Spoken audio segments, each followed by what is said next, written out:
Hello guys, what is going on? Today we're going to be reacting to the one-eyed scout who liberated a whole town by himself. Like, that sounds crazy. How could one guy liberate a whole town by themselves? Like, that in my opinion is mind-blowing. So let's see how he manages to do this, because it's crazy, you know? You don't hear this sort of stuff very often. So let's see the story behind all this. And yeah, let's get on with it. Don't forget though to go hit that like button and subscribe to the channel. It truly helps out. Without further ado, let's get on with it. Leo Major, the one-eyed scout who liberated a whole town by himself. World War II. Oh, so this was during World War II. All right. In World War II, for the Canadian effort, one soldier stands out from all the rest. Leo Major. He was a French-Canadian from Montreal, Canada. In 1940, at the age of 19, he joined the Le Régiment de la Chaudière of the Canadian Army. Well, that is a young age. 19 years old, bro. Well, that is young. Their insignia underlines their fierce fighting reputation, consisting of 2 crossed Vickers machine guns with a beaver above supporting fleur-de-lis. Private Leo Major first saw action at D-Day in France, taking part in the Normandy landings on June 6, 1944. Straight away, he distinguished himself as a scout behind enemy lines by capturing a German communications half-track full of secret code books.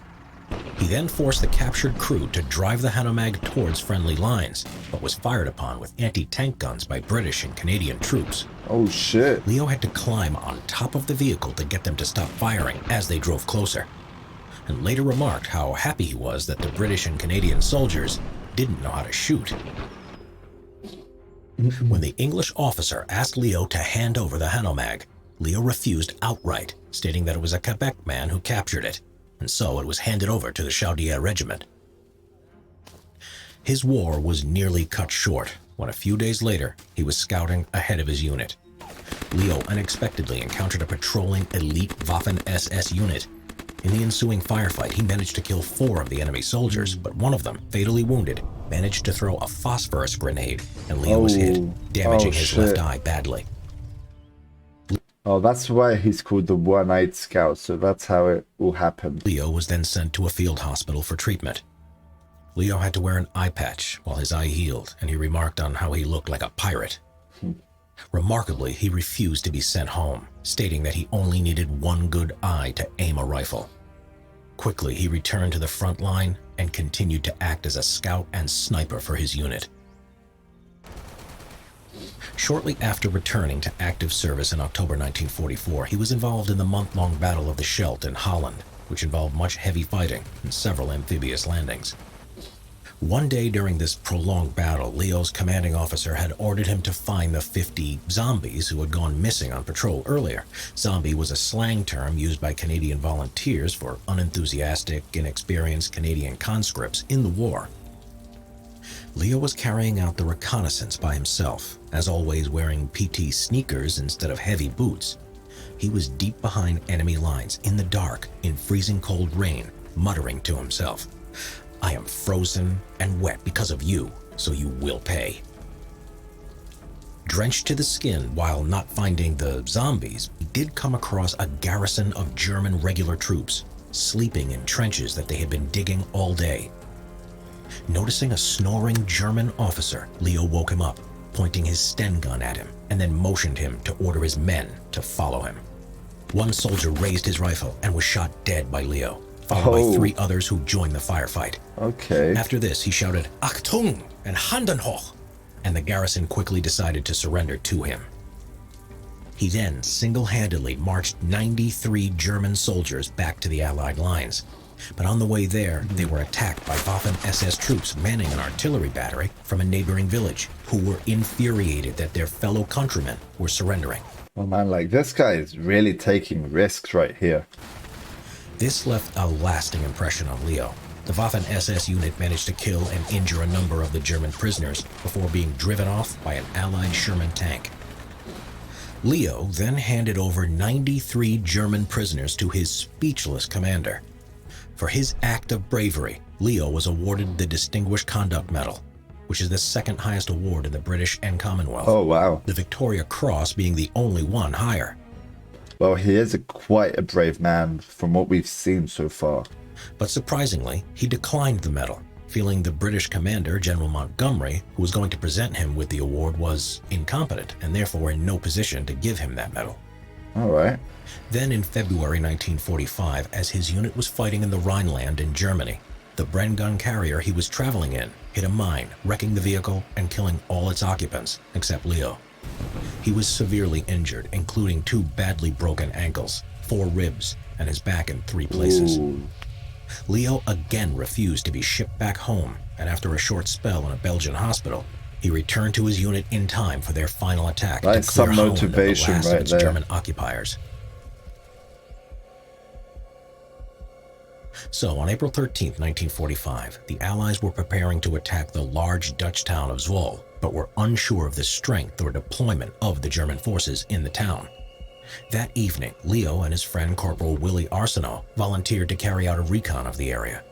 The city was planned to be bombed by Allied artillery, and this is something Leo and Willie wanted to prevent. When the two approached the outskirts of the silent town, the Germans spotted Willie after his grenade bag made a rattling noise, and he was killed by enemy machine gun fire. Leo took 2 of them out, but the others fled in a vehicle. He then took his friend's Sten gun, an extra bag of grenades, then laid his lifeless body on the side. So enraged was Leo that he would go on a one-man rampage that lasted the whole night, using his submachine gun and bags full of grenades. He hijacked a nearby German scout car, disarming the driver and taking his MP-40, adding a 3rd submachine gun to his inventory. Leo made him drive to a hotel, then entered a bar. There he disarmed a German officer who could speak French to Leo, and he made him aware that the town was to be bombed by Canadian artillery, which would result in German military and civilian casualties. The officer understood, and in good faith, Leo handed him back his pistol, allowing him to drive off in the hopes that he would evacuate his troops rather than rally an attack. Leo moved around the town for a few hours in the dead of night, firing on any German units he came up against, throwing grenades and making as much noise around town as possible. His idea was to confuse the enemy into believing that they were under attack by a far larger Allied force storming the city. Wow, but he's actually doing all this by himself, bro. This guy has some balls, bro. He got some balls. He proceeded in killing or capturing German defenders as he moved from street to street, using the local river and church as reference points so as not to get lost.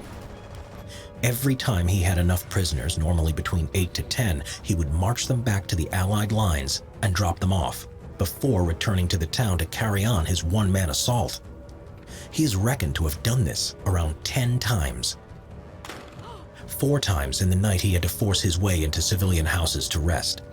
Although terrified by his initial appearance once they understood he was Canadian, they looked after Leo. During his rampage, he also attacked and set light to the Gestapo headquarters, further adding to the confusion.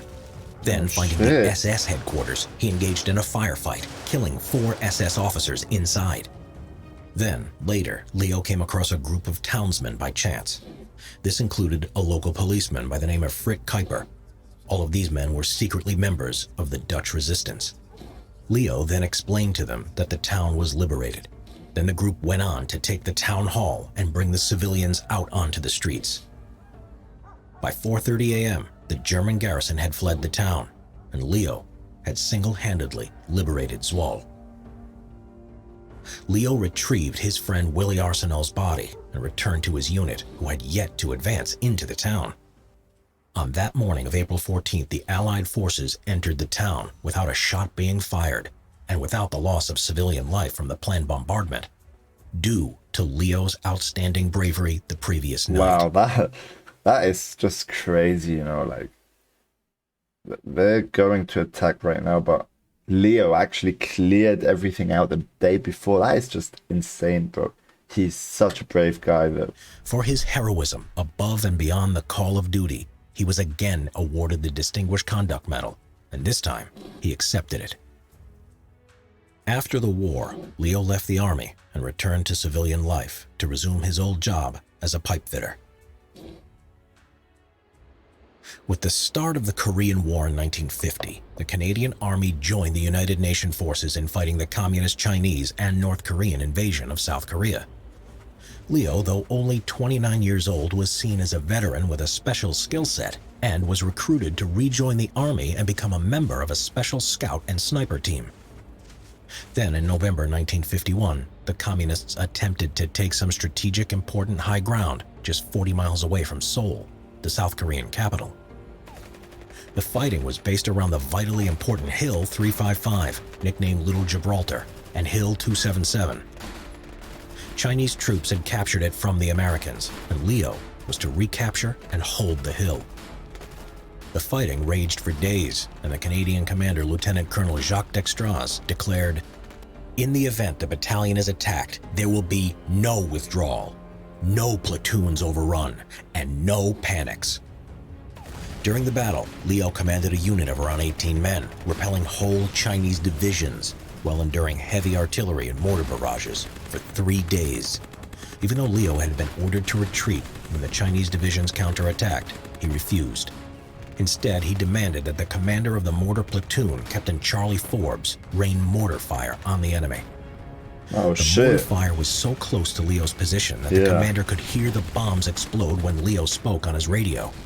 And it was so intense that the mortar barrels warped from their rate of fire. Oh, shit. For his valor and leadership under fire, Leo was awarded another Distinguished Conduct Medal for capturing and holding the key hill. Leo was the only Canadian to win the Distinguished Conduct Medal in 2 separate wars. He lived a quiet life afterwards, and in 2008, at the age of 87, passed away, having been married for 57 years and having 4 children. Wow. This is a brave soldier right here, man. Like, literally, that is what I call a brave guy, like, in the army, serving his country, risking his life, you know? That's just unbelievable. But let me know your thoughts about this guy in the comments below. I want to hear your thoughts out a bit. I hope you all enjoyed. Let me know what video you would want me to react to next. I'll check that out. Without further ado, we'll be seeing you on the next video. Subscribe. Peace out.